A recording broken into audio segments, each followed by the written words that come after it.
Welcome to the farm. Welcome back to the farm. I'm Justin, and we're out in the barn today. Hopefully, gonna get some metal cut for my rock bucket that I'm gonna be building. So, I did in the last video about the bandsaw talk about getting new blades ordered and swapping it over in the next video. I did get blades, but I don't have a ton of time today, and I really just want to get some metal cut and get going on the project. So I'll probably end up swapping the blade out next time, and I'll just run this blade and might as well use it up before I swap it out. So we'll kind of show you what I'm thinking with building this thing, and then we'll get some metal cut. Here's the bucket that came with the tractor, and I figured the quick attach hookups and everything work really well. It dumps and picks really well, so I want to try to keep as close to that same geometry as I can. So I'm going to try to follow this angle with this angle. I probably won't have this back bevel on here. It'll probably just come down and then over.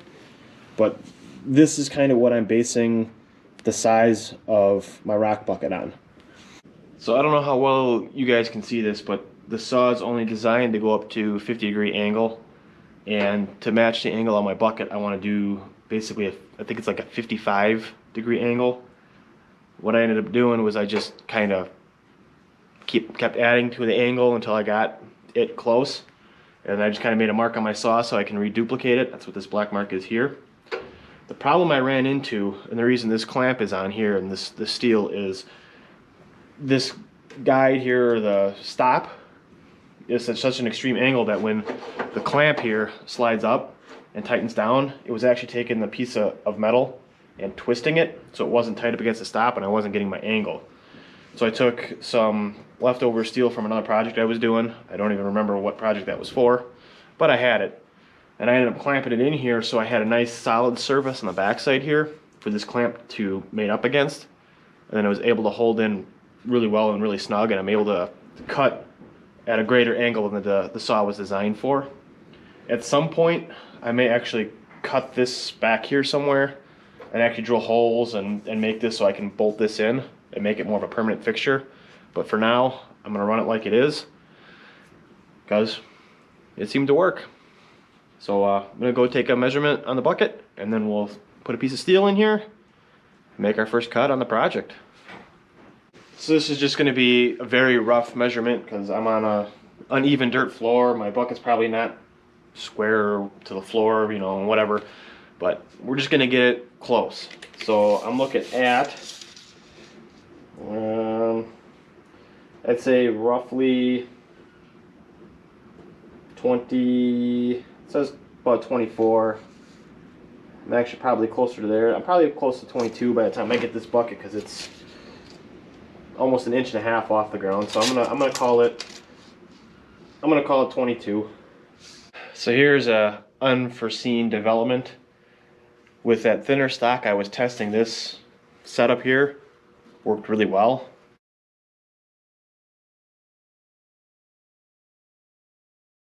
But I'm using a 2-inch wide by 1/4 inch flat stock, and yeah, it doesn't fit. I'm gonna have to figure that out. I'm gonna take this out, see if the stock will fit in with the original stop in this clamp, and if it does, maybe what I'll do is I'll just take this thicker stock here, I'll cut it, maybe just weld it onto the clamp or the back stop just to extend it out and bring it in, and see if that gets this to lay flat.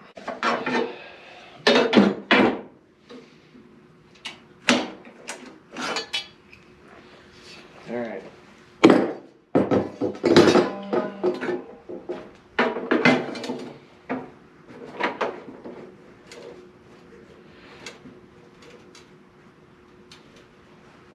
So with that other piece out, my stock does fit, but you can see how when you clamp it, it pulls away from the backrest and doesn't really clamp it because that just kind of spins.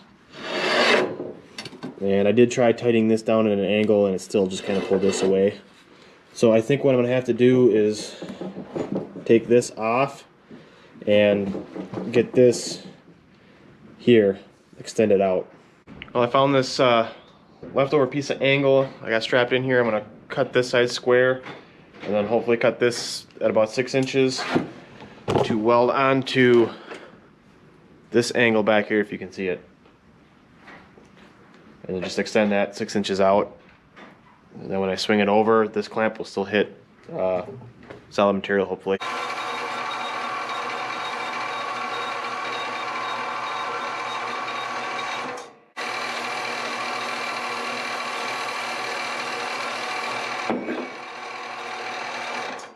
Alright, so I got my piece of angle iron cut. Looks like it should be extending far enough. And I got a magnetic level straight edge holding this all together. And what I'm going to do is I'm going to get the welder, fire it up, and see if I can't tack this into place. So I have to say that I have very, very little welding experience. I took a couple classes on welding about 17 years ago, and then never bought a welder or really used it. I've done a couple little projects around the farm here, but nothing major, so please don't laugh too hard at my welding, because it's not going to be pretty.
So I'm using a MIG welder with a flux core wire, just because I didn't want to mess with gas.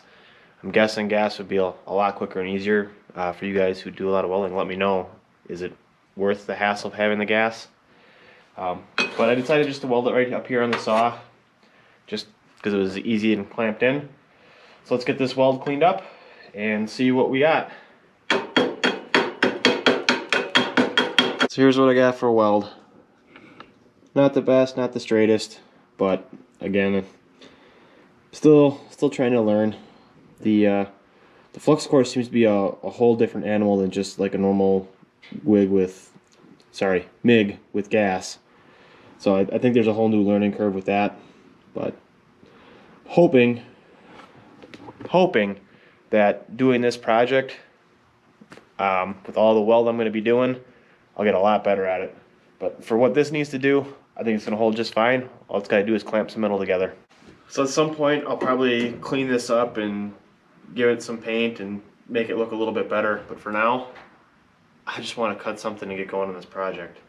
So let's test this thing out, see if this holds well, clamps well, and make at least one cut today. I already got my measurement on here. So just got to line up the saw. Right about there. Clamp it in place. Seems to be holding pretty good against the fence. Let's give it a whirl.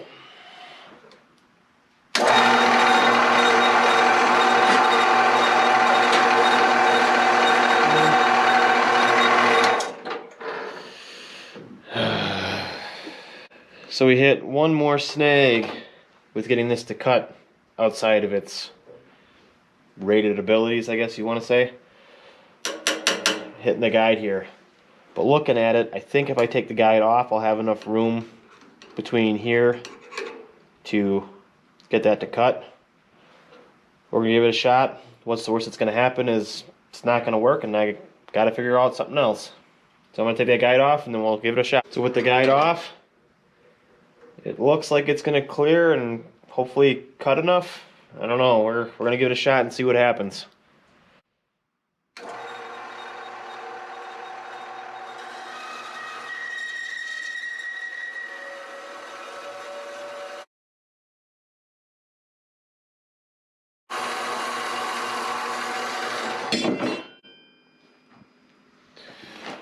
Success!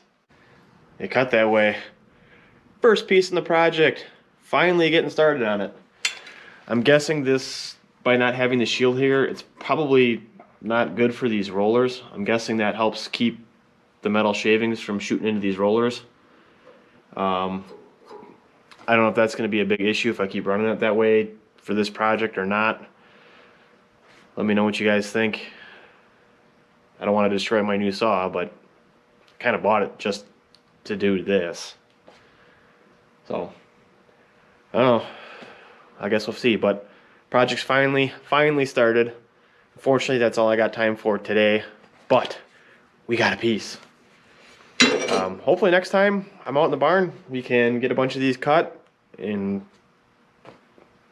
start thinking about welding. If you found the video enjoyable, please give it a thumbs up. Please subscribe if you haven't already. And I look forward to seeing you in the next one. Thanks for watching. Bye.